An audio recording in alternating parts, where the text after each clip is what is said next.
Folks are often surprised to know that my degree is in elementary and kindergarten education. But it provided me with skills that I could use with second graders, I can use with the general population, and I can use with senior executives. They're people skills.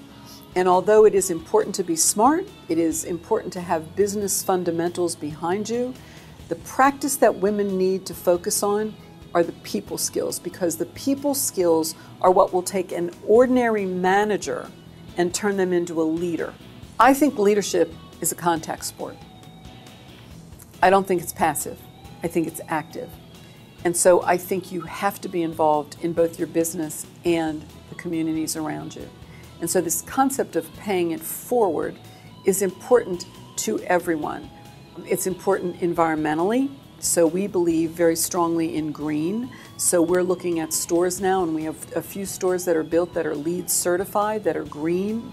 We are planting trees because we want to replace some of the paper that we've used because we're in a paper-intensive business. I sit on the board of the Women's Refugee Committee.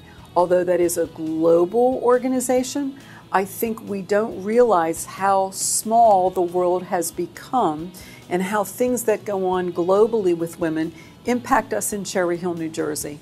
And although I'm new to that and I'm learning about that, that's one of the ways that I'm giving back to the community. Girl Scouting was one of those things, believe it or not, that my mother made me do. My mother made me do it because although my mother was a stay-at-home mom, my mother had the foresight that women could and should do more. When you think about people that have influenced you, it's not always about a boss. Sometimes it's someone that works for you or works with you. And I've worked with a guy by the name of Jim Grimmer for 7, 8 years now. And he is often criticized for not having his own brand.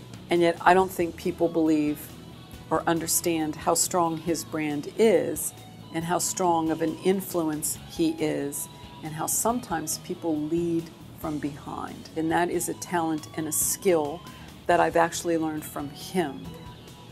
So when I think about role models, I think about 3 things. I think about tradition, and I think about my dad, and I think about the foundation that he laid for me. I think about the future, and I think about my daughter, and I think about what I learned from her every day, and looking at things through her eyes, whether she was a toddler or whether she was 22, and seeing things differently and sometimes for the first time.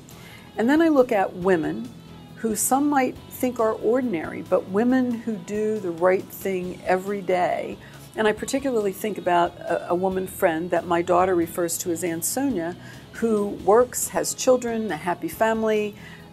Folks externally might say she leads a charmed life, but at the end of the day, I know that she works at it. And I refer to her affectionately as my Slovak sister. I don't think I can motivate people. I think I can create an environment for people to feel comfortable, to thrive, to have great experiences in. But I think motivation is really something that comes from within.